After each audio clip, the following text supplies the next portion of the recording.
as a filmmaker, that is the thing. And when I do documentaries, and one of the things I want to say on this beauty podcast is I think there's this obsession with anti-aging. And like, even I'm like a person who I don't like to share my age. I want to be ageless forever. But like, I do think that signs of wear and tear, signs of life lived are the most beautiful things. And when I interview old people, it is my absolute favorite person to interview is like someone who has like wrinkles in their eyes and like that beauty of like life lived. Hello, hello. This is Brooke Devard, and you're listening to the Naked Beauty Podcast. Today, I am joined in studio with Nayeema Raza. Welcome to Naked Beauty. Nayeema Raza is a journalist, podcaster, and filmmaker whose work has been featured in the New York Times, The Cut, and the Tribeca Film Festival. Nayeema just launched her independent podcast, which is very good, by the way, Smart Girl, Dumb Questions. Each Friday, she asks direct, unfiltered questions we all want the answer to with amazing guests like Mark Cuban, Neil deGrasse Tyson, and Kenji Lopez Alt. Nayeema is a multi-hyphenate and multicultural. She's Pakistani American, but grew up in Indonesia and Sudan and lived much of her adult life between UK, Vietnam, and Jordan. Libya, South Africa, and more. I thought I was done with Jordan, but Libya, South Africa, and more. These days, she's mostly in New York City, living and working and dating like a modern-day Carrie Bradshaw.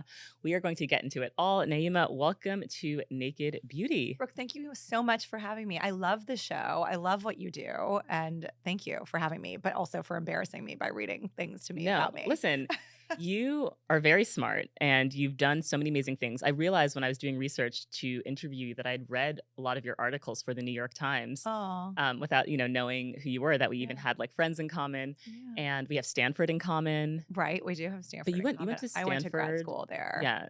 And I'm a little older than you, so I went after you had graduated. I think we switched spaces. Like you graduated from Stanford, moved to London. I moved from London to Stanford. Yes. I love the concept of smart girl, dumb questions because I feel like intelligence, like the biggest marker of intelligence is like curiosity. Yeah, I think that's how you also get smarter, right? It's just by asking. And I realized that I was part of this ecosystem in media where so many of the interviews that I was producing or doing were about showing what I knew or like getting this incremental bite of information, a scoop in news terms that for 99% of the world didn't matter. And it was just going to churn out like 14 new articles about XYZ political beat, Yes. And I was like, I want to ask the questions that we all want the answers to. I just that feeling of being in a meeting where everyone's talking about something and using an acronym and somebody says like, hey, what does that mean? And you're like, thank you. Right. Thank you, you person. And I wanted to do that in a show. Yes. I love it. And thank you. So you're Pakistani American. Mm-hmm. And so I feel like I can't not ask you about the American woman in Pakistan.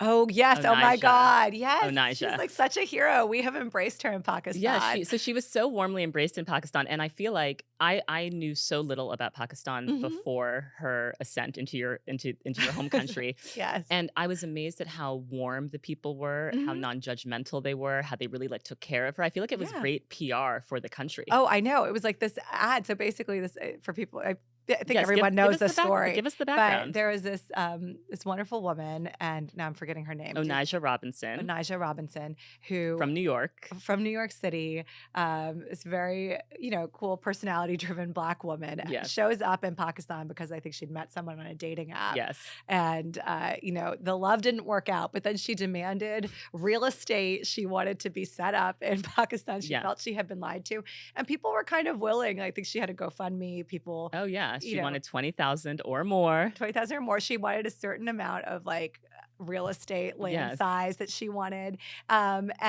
People, I think it was just like a moment for Pakistan in the news, but also it became a conversation like amongst government officials about, should we give her some kind of land? Should we help her buy a ticket home? Oh, I mean, I think there were also some concerns about maybe mental health. Her health. Yeah, exactly. But I think if there's one thing Pakistanis are, it's like immensely hospitable, like to the point of being kidnappers. Like if you enter a Pakistani household, like if you enter my mom's house, she will feed you and she might never let you leave. She'll just feed you.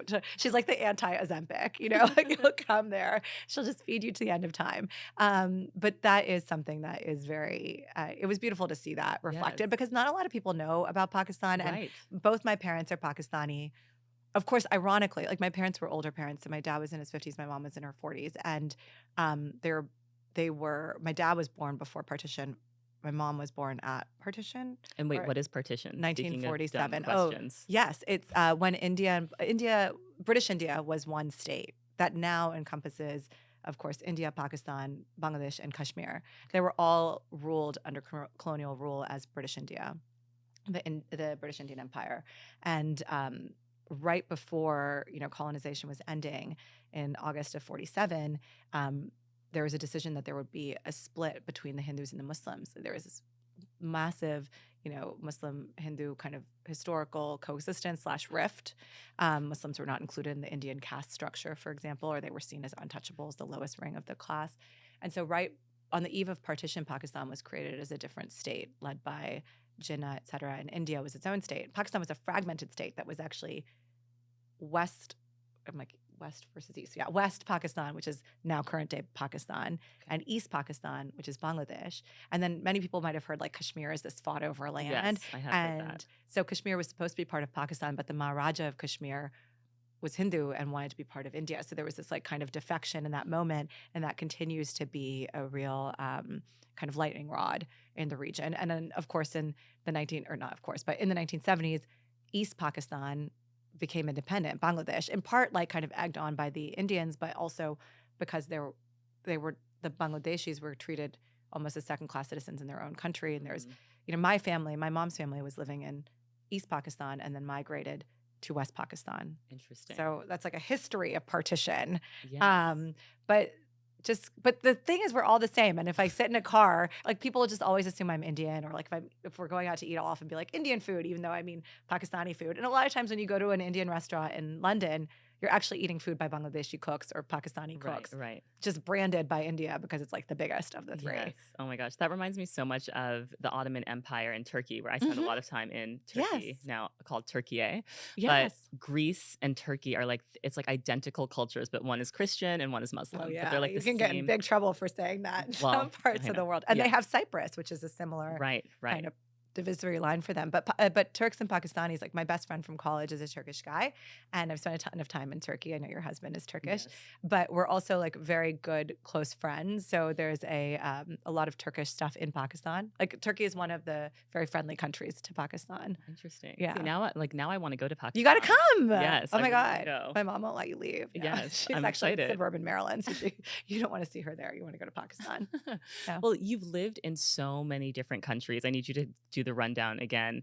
And you've gotten to experience beauty culture across these different countries, which I find to be so fascinating. One of the pieces of content, my like stretch content goal for myself, is to work on a series about beauty culture all around the world. Oh, because I think it's we have so much about food all around the world and music, but it's like beauty culture is so distinct. Well, you're very limber, so I'm sure you're going to stretch and do that thing. I love that. I love all kind of travel shows. I want to do a show where I see people's funerals all around the world, like funerals, weddings, and births. Oh my gosh, do you have a treatment for that yet? I have a little bit of it. We should exchange notes. Yeah, we should actually. So That's true. I came up as a documentary filmmaker actually before I was in journalism. Like in 2019, I started at the Times, but before that, I was making docs for a few years. But I grew up all over the world because my dad who's now passed away. I'm so sorry. Thank you. That was one of the articles I wrote in the Times is about my dad. But he was at the World Bank, so he had left Pakistan and come to the U.S. as a Fulbright scholar in like the late 1950s, and then studied here, and then was like had this kind of diplomatic or international civil servant career where he designed dams in all kinds of countries. And for a while, I think he was like chief engineer for the Nigerian government and designed a dam in the north. So my sister was born in Nigeria. My sister, who's 18 years older to me, was born in Nigeria. I have a sister who's 3 years older to me that was born in Pakistan. Then I was born in DC. So every single person in our family is like born in a different country. Yes.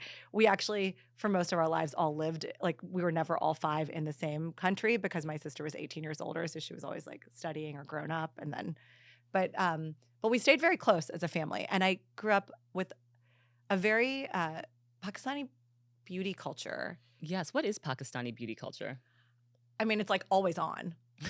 Like it's like 24/7 Instagram in some sense. Like Pakistani beauty culture, there's this, because so much of the value of women historically is in their beauty and their ability to be married off, right? And so Pakistani beauty standard is like this fairness. I'll talk to you about the process of how you get there, but the objective beauty standard is is very fair. Like you'll hear jokes of Fair and Lovely is a product that exists. Which is like a skin bleaching It's like product. a skin bleaching product, or And people use turmeric or haldi, turmeric. And does that just boil down to colonialism? I think so. I think across the world, Right. right? Like it's funny because I think one of the things of growing up as I did, like a third culture kid in all these different places, is you realize so many things are the same. Like there is this this kind of global admiration of like lightness in many cultures around the world. Just like there are some variation of a Turkish hammam or like a scrub and a steam in all these different parts of the world. And you kind of wonder, did those get around because people traveled and those ideas traveled well? Or do we as humans just have certain innate, similarities that every culture bubbled up and had them? But that has historically been the standard. I think that remains the standard, though we have busted out a little bit of it. It's always been and then Pakistani, like beautiful, like it's like really like having long hair, luscious hair, often covered, like the Pakistani hijab if women wear them. Which and I obviously don't, and neither do any of the women in my family, but they tend to like show a little bit of hair. Show a little bit of hair. It's like that. Yeah. There's always like the Benazir Bhutto look, which is like a little bit deep, which is the opposite of what you're supposed to do in a hijab. But that's like I think that hair is seen as a source of beauty. Kind of like lashes, brows as defining features, and then kind of a hooked nose is a very Pakistani. I have in my younger years I thought about getting a nose job, but I was like, I have a Pakistani nose. It's like a larger, like more curved hooked nose. And I love a distinctive nose. It's distinctive, yeah, for sure. And then the process by how you get to that beauty standard, there's a lot of grooming. Like in Pakistan, women are groomed all the time. Like I know families who have like a person who like lives in their house who will like just like wax them, sugar them, strip them. Threading their brows is a big thing. Wait, so they brow live shift. in their house to groom them? There are women this is a very small slice of Pakistani society, but there are people in Pakistan who have like tailors that live in their homes because so much of your life is like the society. Like think about it, our weddings are not one day or one weekend. They are 5 events. We have 5 events in a Pakistani wedding. Wow. So, and you have to like show up looking flawless at every one. Yeah. And the average size of a wedding, is like 1,500 people. Wow. So not average, but that's a lot of people, or like hundreds of people is a small wedding. So this is like the 1% of Pakistan. But the large weddings is everywhere, like villages, et cetera. Weddings are seen as this big moment of celebration. But the live-in groomers, tailors. Yeah. And the very funny thing about Pakistani society that is like Pakistani women are so powerful. Like there's this mythology, I think, around women in Islam, like women are subservient or women are domiciled and women cover their hair and all these things. A lot of the history of that spiritually is actually about the emancipation or it's about the freedom of women. It's like women not to be just ogled at, but to feel safe or secure. But Islam was one of the first religions to give women the right to divorce, for example, and divorce is quite easy. Procedurally. That's not to say there aren't a lot of problems. There are a lot of problems, but actually, like inside most Pakistani homes, like it is a matriarchy, and especially in like educated society, like we've had female heads of state, which haven't happened in this culture, and so I think it's very interesting this balance of feminism, like which we're having that conversation in the States with tradwifing, et cetera. Yes, and I think in Pakistani society, there's this like very femme and like very polished look, but there's also very strong domineering quality to women as well. Interesting. Did the female head of state adhere to the kind of traditional beauty standards? Yeah, Benazir Bhutto, she's like very classically beautiful, like luscious lips, like Long hair. and like the kind of like very South Asian cheekbones, like high up. The Instagram face cheekbones. That's Instagram face is a descendant of South Asians in 2 ways, which is I think the cheekbones and the eyes. Yes. Like big eyes. But how we get there, like, sugaring, a lot of natural beauty. Okay. So Tell me about the natural beauty treatments. Yeah. So like, I'm trying to think the right words because this is one where food I actually know more in Urdu than English. It's like my second language. So badam ki tel is like almond oil for your body. Yes. Almond oil is a big thing for your body. Besan, which is a flour, like flour and haldi, turmeric. Is like a lot of like cleansing and flour, Flour, flour. Flour, right? yes, flour. Okay. And which is besan, flour, and then haldi, which is turmeric, to like give you that glow. And so a lot of people will use this kind of like face masks or cleansers that mix those elements in. And then threading as opposed to tweezing, which is seen as a more gentle, and I still to this day, like I can thread my own eyebrows because I would never put a tweezer to my eyebrows. Not that my eyebrows are great, but I just like, You have beautiful eyebrows. oh, thank you. They're partly like, I mean, they probably were over thin in the mid aughts, but like, it's the beauty of threading plus hourglass brow filler. Yes. The hourglass brow filler.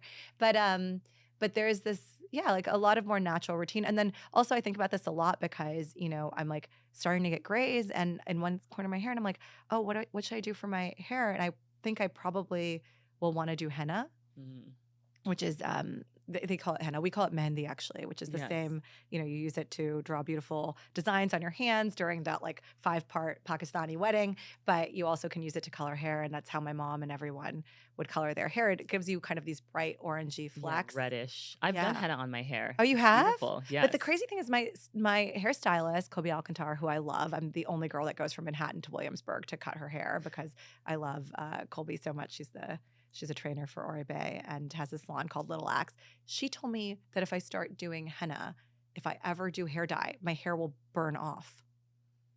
Okay, well, I'll trust a professional, but that has not been my experience. But you have to wait for the henna to grow out before Yeah, you do probably it. you probably That's have to wait for it to grow out. because there's something that reacts, like Oh, something in interesting. many hair dyes, probably not all hair dyes, Yeah. but like it can cause a Yes. reaction. But I love henna treatments Yeah. for the hair. It was really big in the black natural hair community in like Really? 2012-ish. Yes, henna treatments for hair. And people would do henna with conditioner. People would do like every 6 weeks do a henna treatment. What did you find? Because I've never done it. What did you find is the difference between the two besides the color, the kind of orange? The color definitely, but it also like made my curls better. Like I feel like it enhanced the structure of my curls and like helped to define my hair. Oh, that's so interesting. Yeah. Okay, so now I feel more confident about Yes. henna as a future choice when I get there. And then, I grew up in Indonesia, Sudan, because my dad was at the World Bank in those countries. And Indonesia, there is this huge Indian, like people go to Bali a lot. Hmm. And that Ayurvedic culture, I think it's called Jamu in Bali, but it's a very similar kind of treatment of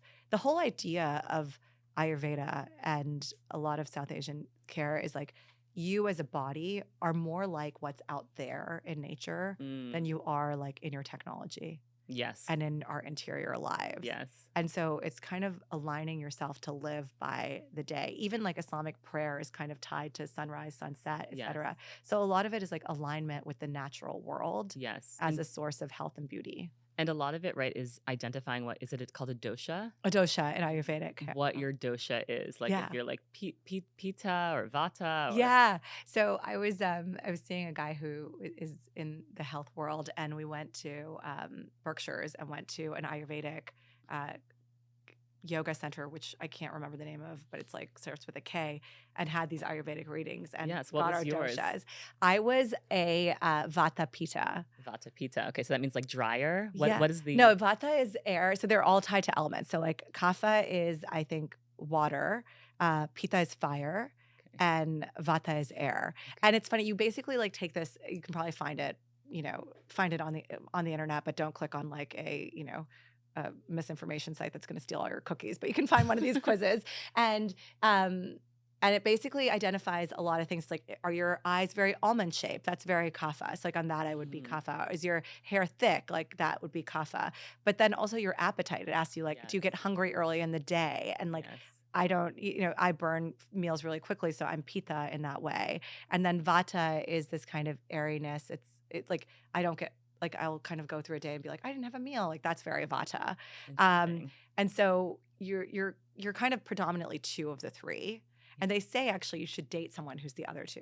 Oh, interesting. So Guy and I were actually like opposite twos. We're not dating anymore, but I did think that was like a good indicator of that. But it's about being in balance and harmony with your body. So earth, for me, like fire and wind together can be very destructive if they're not regulated. So you have to use it as balance for each other. And so she was kind of, the Ayurvedic teacher was telling me a lot about like kind of being sure to eat earlier in the day than I was and going to bed at a certain hour when I'm very much a night owl.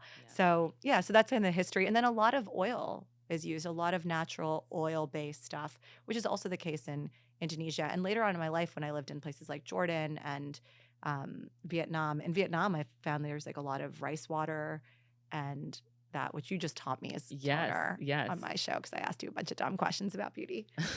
But yes, rice water. And you know what? I do love how we borrow from all of these different cultures, but I wonder for you, does it ever not anger you, but do you ever feel like, I don't know, you give a side eye to the repackaging of a lot of South Asian Oh, beauty treatments like turmeric and Ayurvedic yeah. when it comes from a source that is distinctly not part of that culture? Yeah, like this cultural appropriation argument. I mean, Yes. I don't know because I feel like in the world, so many good things come from mixing. Hmm. I made a documentary film on the band Sublime, which is a big Southern California band, and they basically, they like used a lot of hip hop, a lot of like ska, a lot of reggae, and there were three white guys, but they had this like they created a sound, and I think Yes.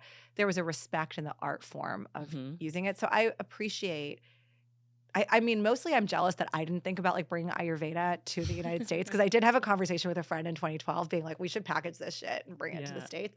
But I do think that we're being overcharged for a lot of natural Yeah. ingredients. And particularly like I'm always looking for the dupe. Like I'm like a deal hunter, Yes.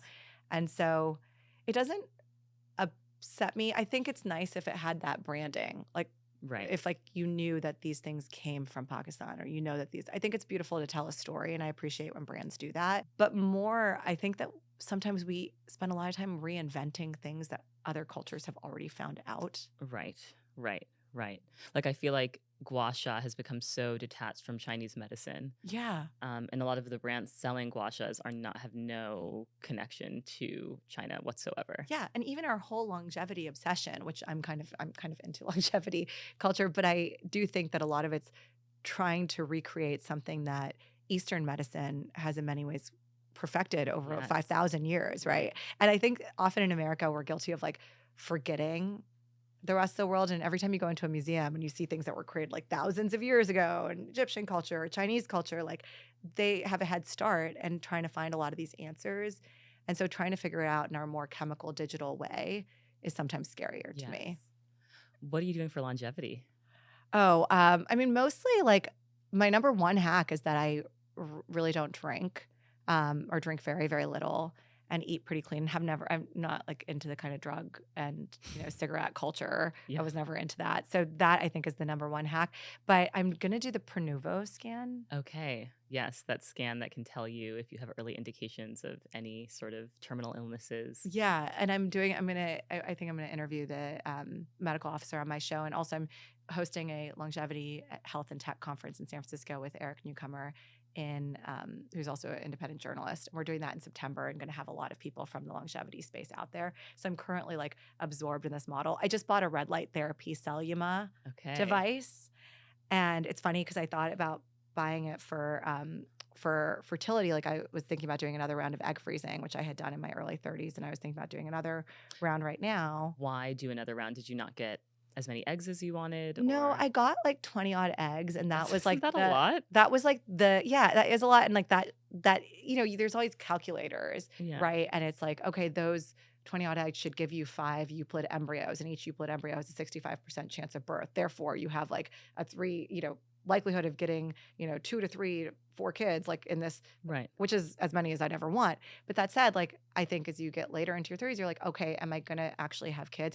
Is that gonna be the primary way in which I have kids? Mm. What if they don't work? What if there was a refrigerator outage during COVID? I mean, this is misinformation. Like they actually, I was explained to me by my doctor because I did ask, like, it's less about the generator and the electricity. It's more about the liquid nitrogen that they freeze the little Okay. tiny baby eggs into. Yeah. But I was just thinking about doing it because I'm like, okay, I'm not partnered. I don't have a kid yet. And so I thought about increasing my odds. And one of the things I was reading is that acupuncture and red light therapy or like Helps. helps the fertility outcomes. And obviously, if you're doing fertility treatments in your later 30s, it's not as successful as in your young 30s. Your quality of your eggs diminish, even if your quantity doesn't. So I got this red light. I was going to order the Celluma red light device for that, but then it's just like vanity culture. I'm like, oh, it's like really good for your skin. Oh, it like helps your hair. So I bought the 3 version of it, which it like you can put it on your abdomen, Oh, you can put it wow. on your face, and you can put it on your head. Now I don't have 90 minutes in a day to do all this Yeah, I was gonna stuff, say, when do you but do this? I haven't yet even opened it from the package, but I own it, You which is own like it. I own, yeah. And I also have the like those like leg compressors, the Normatec leg Okay. boots. So I have all these like longevity hacks and Okay. but I'm generally like into circulation, lymphatic drainage, keeping toxins out of my body. Mhm. And Do one you eat sugar?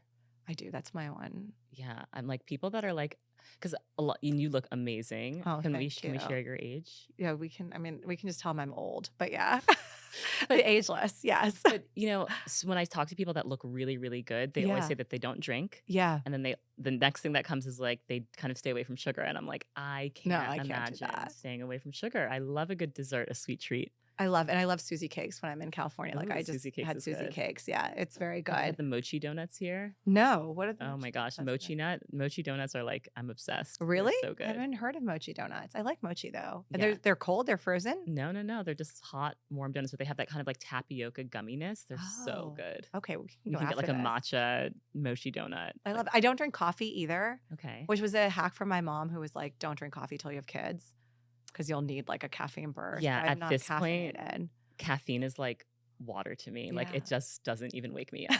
The tiredness I feel is just like coffee. I'm beyond coffee. But there are all these studies that like caffeine can help you like prevent things like Alzheimer's, et cetera. And the other thing I do is I work out. Like I do work out, and what's I your workout really routine? believe, increasingly it's Pilates. I wrote a piece in the Times in 2020 about how I never had really worked out until 2016. And it was in that election that I got stressed and I started like working out all the time, because I would just like look at people who run.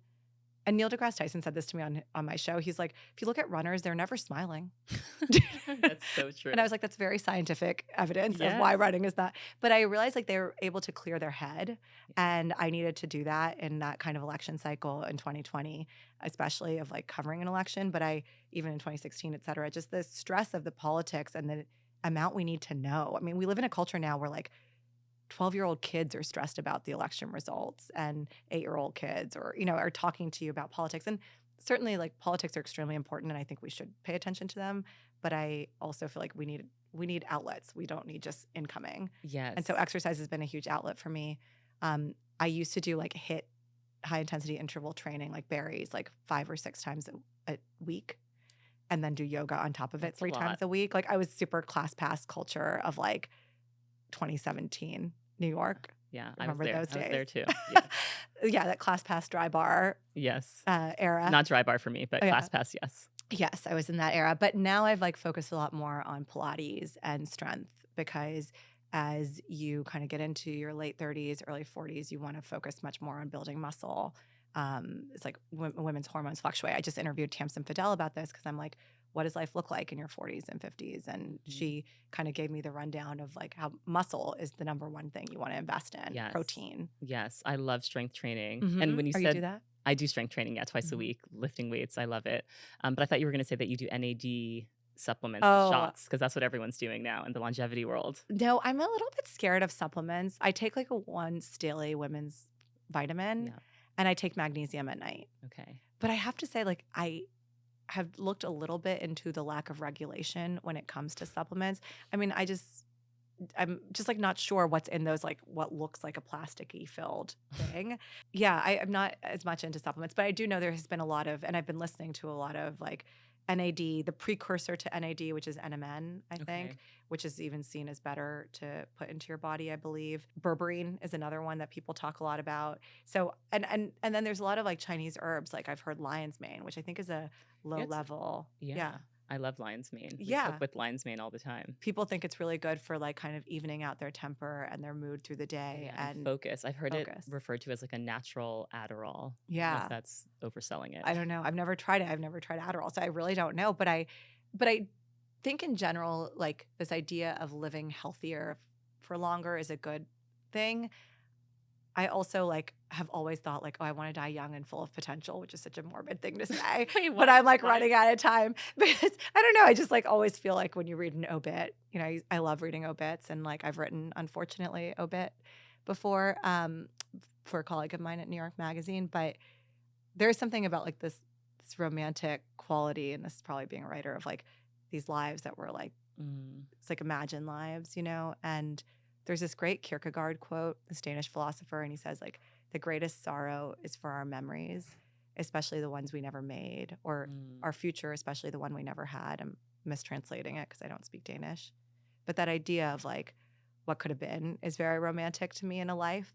But I say that facetiously. It's like a terrible thing to die, and I've lost people before, and I don't recommend it. But I sometimes think like we're obsessed with longevity. I don't like anti-aging, but I like longevity. Mm, That yeah, makes I sense? feel like that there's a real distinction there. Yeah. And we should all be trying to enhance the quality of life while we're here. I Hmm. want to go back to your egg freezing Yes. experience because I think a lot of people are afraid to do it Yeah. for multiple reasons, whether it's the shots or the bloating or the. How did you find your experience? What were your side effects? I I didn't find them. Well, it was actually a pretty easy process for me, relatively. I did feel you do gain, like, I bloated for a little while, but it's all very temporary. It's like after your next cycle, you'll kind of shed it off. I think it's just like an awesome experience for somebody who, and I encourage everybody who's like in their 30s and wants to maybe have kids but doesn't know, or isn't partnered, or is thinking about it, or is partnered and maybe not with the right. It's just like go in and do the diagnostics, especially if your insurance covers it. And if your insurance doesn't, a lot of places will do it for like I think $325 to $350 all in without insurance. And you go and you see a doctor on day 3 of your cycle. They draw a bunch of blood tests for things like AMH, FSH, LH, which are different hormones that give you varying. AMH is a kind of indicator of your ovarian reserve, but all of these things fluctuate through your cycle. And they also give you a transvaginal ultrasound, which is a little whoop up there, and look around and see how, how many follicles are around your ovaries, and give you a sense. And that just tells you something about your conception. Um, I've always thought this age of 35 is like seen as a scarlet letter on women. And in I had been in relationships until I was 31 and then broke up. Like from my 16 to 31, I was basically never single, broke up. And then thankfully egg freezing was already a thing. I went to see a doctor and I just felt so much more knowledgeable about my own body. Hmm. And I think like men don't have the opportunity to do that because like no one's talking to men about their own declining sperm counts, right? So women, we have this opportunity to do it. The act of giving yourself injections every night, if you do decide to then proceed with an egg freezing cycle, will make you feel like a badass scientist. Like looking at yourself in the mirror, like I was, like I was an independent filmmaker. I was freezing my eggs. I was like paying, it's not cheap. It's like, I Right. think it was $12,000 to $15,000 all in. And I was like looking at myself, giving myself shots. And I'm like, I'm going to like have a high standard for my partner and for the baby daddy at this Right. point, because it's such a empowering thing to do. I don't think it's an insurance policy, but it's not a guarantee. Right. Right. So you don't know. Like it's very binary with eggs. Like maybe my 20 odd eggs are a bunch of babies and maybe they're no babies. And I won't know until I go fertilize them with Yes. someone's sperm. Yes. It sounds like you do so much research before you invest or do anything, which is Yes. why I need to get your skincare and hair care favorite products. Makeup Okay. too. Tell Yes. me the products you can't live without. I feel like I'm more makeup girly than okay. So skincare, I went to Restock Dermatology and saw a dermatologist called Amanda Doyle. Like basically my first visit to a dermatologist. This is like 2016 or 17. At the time, I was using CE Ferrelic, some kind of like SkinCeuticals face wash, a bunch of products like, Shiseido moisturizer or whatever, a ton of stuff. And I was sometimes still breaking out. And I'm like, in my early 30s, still breaking out. And I'm like, what is happening? And Dr. Doyle's like, you got to stop using everything. You're going to just use a sulfur face wash. You're going to use azelaic acid 3 times a week in the mornings underneath sunscreen to like help with dark spots or pigmentation from any acne scarring. And you're going to use retinol 3 times, like tretinoin 0.025, 3 times a week with moisturizer, and then CeraVe moisturizer. So she saved me hundreds of dollars. And that visit was covered by my Writers Guild insurance from Go for the freelance community in Hollywood, was covered by my Writers Guild insurance. And I ended up saving like hundreds of dollars a year in skincare. Dermatologists are really the ultimate skincare hack. Like just take the time, see a dermatologist and have them recommend a routine or audit your existing routine. What I found is like vitamin C for people with my kind of skin, it's very bad actually. It's like adding on and it's going to cause breakouts for me. Okay. But that in that concentration, especially of CE Ferrelic, a little bit of vitamin C and a moisturizer is fine for me. And sometimes I'll do that or a mask, but it can't be every day. So my skincare routine is now that routine. And then obviously SPF. My body care routine, I do go to this thing called endermology, which is like a lymphatic drainage that claims to like help with like cellulite and just like, but I go to this great woman, Lori, in New York, and it's like a machine that I do the shorty, which is like they focus on basically like your right under your breasts to your thighs, and it's just like lymphatic drainage. Okay. And lymphatic drainage is something I started doing in Vietnam. And I got super into when I was living in Vietnam in my 20s and just like loved it. It was a lot cheaper there, but I loved it and I do believe in it. And I also just moisturize like crazy. I hear you talking a lot about that on your Yes, show. it's very important. Yeah, A lot you're of always people like, don't. body care is this new discovery, but for Black women, you're like, it's been We've always been moisturized from head to toe. Yes. head to toe. Actually, Tamsin Fidel told me as you get older and you like your hormones decline, and especially in your 50s, like I think she was quoting Naomi Watts, and she said, you go dry from like scalp to vag. Oh my God. I know, See, it's I need scary. to do a whole episode on menopause and perimenopause because I realize it's something that I don't know that much about. Mm. And it's coming for all of us, right? Yes, that's what I am learning. It's going to come for all of us. And she gave us like a 5-point test, which I won't remember. You can go Okay. back and listen to the But don't episode. you feel like it's interesting that it's not discussed? Like I feel like it's this black box. Like I have no idea what to expect for menopause and perimenopause. Yeah, me neither until I did this episode and I asked her all my dumb questions. I'm like, is menopause just puberty in reverse? And like, can you get pregnant after menopause? And she's just like, wow, you really need to be educated, girl. Yeah. And look, menopause was never spoken about, right? Like I have a sister who's 18 years older to me, and I think she's now like, I don't want to disclose her, but like it's like that's the first time I heard about menopause is recently from talking to her about it. And I then went and asked my mom, like, when did you have this happen? You know, and it was like in her late 50s. And so it's interesting. And then I have a friend who who's 39 and she just had cancer and she's in early menopause because her ovaries shut down through the process of all the radiation therapy that she had. And it's like she will not be having a period anymore, which is basically the definition of menopause, I've learned. But then now there's this conversation about perimenopause, which is this like era, like 10. That's like before menopause happens, correct? Yes. And like, I think Tamsin was saying something like basically there's a 5-point test that she had for it, which is like, do you have scattered periods? Are you having sleepless nights? Do you get hot or night sweats? Do you have like brain fog? And then your age, like that really is like starts in your very late 30s to like early 40s. Brain fog is part of it too. That's Yeah, what we have to brain look forward fog. to. Okay, great. Yeah, but that can also be a side effect of like having babies, I've Right, heard. So right. Yes. that can be a lot of things. And so it was like having a majority of those things was her layman's test for it. I always get a little skeptical in these worlds where I'm like, are we inventing, is this a real thing I need to focus on and invest behind? Or is this something that's like a commercial opportunity for people to start selling me stuff? I think it's just important as women that we know what's coming. And I think the more educated we are about it, the better off we'll be. Yeah. And it's crazy that like we didn't talk about it at all. Yeah. Like I didn't know anything about menopause until 2 years ago when the New York Times ran a story about it. And the story was about dispelling the idea that hormone replacement therapy caused breast cancer, something that had been proven by science like a decade plus before. But when the original news reports there was this original news report that there was a study that linked hormone replacement therapy, which was the number one treatment for menopause for menopausal women, to breast cancer. And then that was debunked, but the debunking never got the headlines that the fake news got, basically. Yes. You know, so in that world, like it was this 2 years ago, I think 2023 article or 2022 maybe article that bust open the door and was like, all these women are being denied treatment for menopause because of some misinformation that has been scientifically debunked and reported on, but we're not informing and talking about it in our medical communities or in our cultural communities enough for women to get the right care that they need. Wow. So I think that you're absolutely right. And like the important thing is just being as informed as possible about your own body. And I think that's why I like egg freezing as well as a concept is I know it's a luxury. I know it's expensive, but I think anytime we have the opportunity to just learn a bit more about our body, and I think a lot of this is instinctive and like a lot of capitalism is fear mongering and selling you stuff, but like you'll know in your body. And I knew in my egg freezing cycle, like I knew that I didn't want to be on the birth control pill as a timing or suppression mechanism because it had I never reacted well to the pill.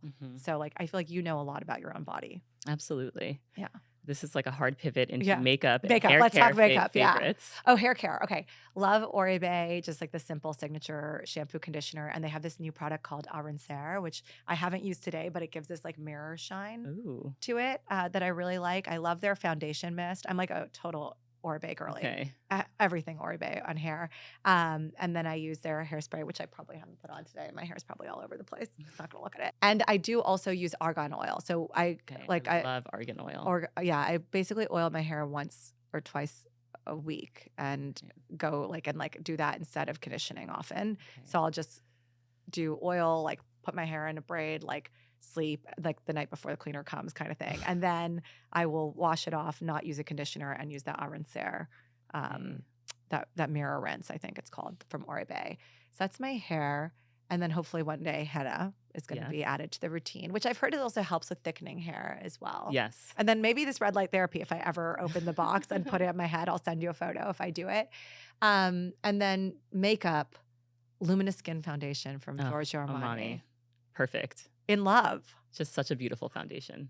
Love it. Yes. Love it. Love it. I recently went to where do you carry Naked Beauty? Credo Beauty. Yeah, Credo Beauty to do like a little makeup consultation because I just recently started getting into eyeshadow, which I've never worn since I was like 15 years old and listening to like Aqua. And now I got this RMS Flare color gold. I love RMS. A little bit there. And products I couldn't live without is like Hourglass brow.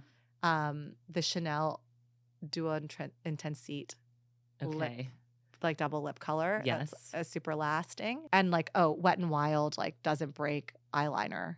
Okay. So if I had to do 3 products, it would be that. And then if I could add in a 4th, it would be the Luminous Skin Foundation. Okay. That would be it. That's my makeup routine.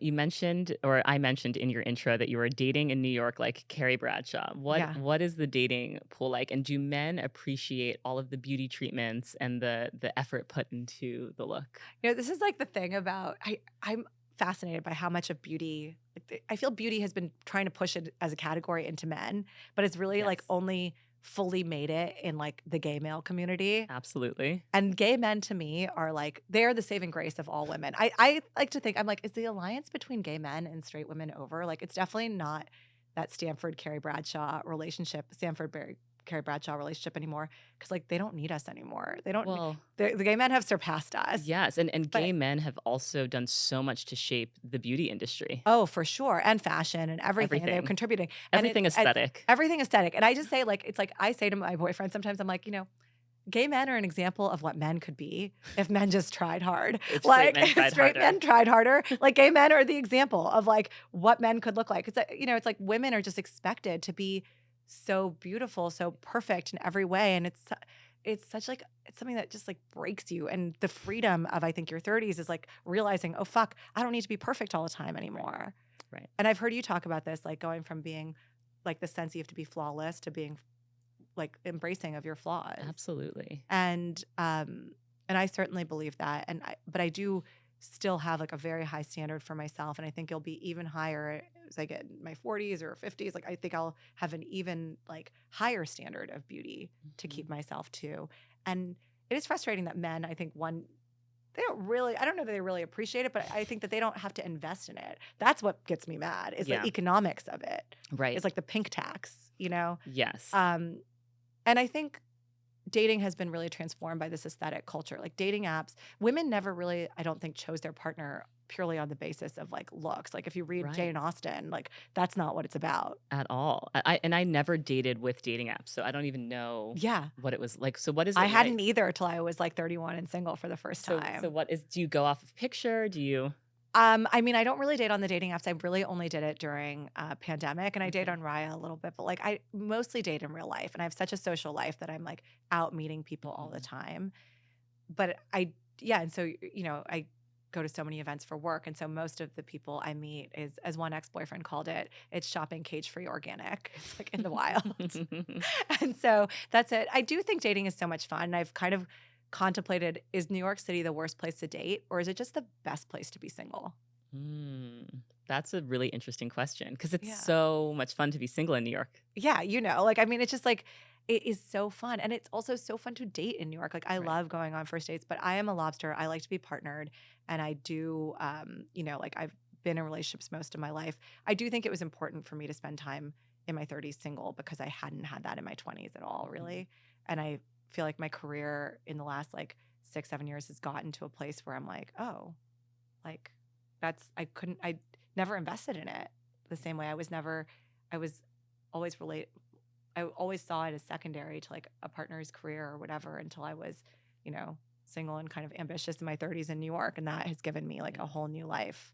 Well, you were certainly very ambitious. What do you do to slow down and take care of yourself? Sleep. Sleep. Number one beauty hack. Okay. 8+ hours of sleep. What time do you go to sleep? Oh, 1 a.m. Okay, and then you sleep until 9, 10. Okay, love that. See, I like these people that talk about going to sleep at 9 p.m. I'm like, I could never. No, never. Even when I'm like in a relationship, I will like go to bed at like 10 p.m. or something with my boyfriend, and then I will wake up at I'll like pretend sleep, and then I'll wake up at like midnight. And I love these like 2 hours between midnight and 2 where I'm like doing things, folding laundry, doing work without being interrupted. Like Yes. I get my highest creative energy, and particularly if I'm writing or conceiving anything, not conceiving a baby, but maybe at that hour too. But like it's that 12 to 2 window where I'm like super productive. It's so important for you to say this because I feel like there is such propaganda around mornings and being an early morning person. And like, you've got to like wake up at 5 a.m. to like catch your create. And I'm like, I'm not this person. And No. I can't train myself to be this How person. are you doing it now with kids? I mean, I just power through, but I'm certainly not getting creative idea. Like I'm up early as like obligation. Like Yeah. it's not like, oh, this is so nice. The sunrise. Like I'm like, oh my gosh, give me coffee. I know. Yeah. How can we, there was some research that showed like people who stay up late. I saw this on puberty, so it's not like well-researched information, but like on the Instagram page for puberty, they had a study that was like people who stay up later are actually smarter. And I sent it to all my morning people friends because Yes. every single like case study you read is about a CEO waking up at 5 a.m. Always. to like read their 15 newspapers and work out. It's like I work out at 2 p.m. with all the yummy mummies. Right. Okay. And then I just like live a much more evening-based life. Same. That's very Pakistani too. Like I ate dinner at 10 p.m., 9 p.m. as a kid. Yes. But we should band together and fight yes this to all morning of this. oppression. Yes, we need to fight the morning oppression. Final question. Yes. When do you feel your most beautiful? Oh gosh. Yeah, you asked that. I should have known because you asked that. When do I feel my most beautiful? I feel my most beautiful probably in the presence of my family, like my parents. My dad is now gone, but even when I look at photos of myself, like being a daughter or like being a sister, I think that's the most beautiful version of me. Like that's the one that's the person I aspire to like bring into all my other relationships, because I think one, there's the unconditional love and the confidence that my parents instilled in me, but there's just like something that being in the presence of love gives you like a glow that no amount of Armani Luminous Skin Foundation is going to give you. And there's like a video I have from my birthday in 2018 where my dad is like, my dad loves to blow out everybody else's candles. Like where my dad and my mom are like singing to me, and my mom's like hand is on my cheek and she kind of pats it. And my dad's like waiting to blow the candles, and I'm waiting for him to blow the candles and not even look. And I just like love, that's the photo or video in which I feel is most beautiful. And I also like video more than photos, stills. Okay. Yeah. Well, as a filmmaker, that makes sense. Yeah. And that's like, as a filmmaker, that is the thing. And when I do documentaries, and one of the things I want to say on this beauty podcast is I think there's this obsession with anti-aging. And like, even I'm like a person who I don't like to share my age. I want to be ageless forever. But like, I do think that signs of wear and tear, signs of life lived are the most beautiful things. And when I interview old people, it is my absolute favorite person to interview is like someone who has like wrinkles in their eyes and like that beauty of like life lived. And I always think like Instagram, you kind of like, Instagram content can be so annoying. No matter, I have this like cut essay in me that I need to write, which is like, I hate everyone on Instagram, especially myself. But the people you do not hate on Instagram are old people, like the Gramfluencers. Right. There's something so beautiful and like wise in that life. And so I do think we live in a society where we're constantly hiding the look of our age. And the fear of that is like you take away the emotion and the life and the experience and the wisdom out of your face. Yeah, you know? absolutely. So beautifully said. Well, Naima, thank you so much for being on Naked Beauty. Thank you so much for having me, Brooke. I loved it. Yes, thank you.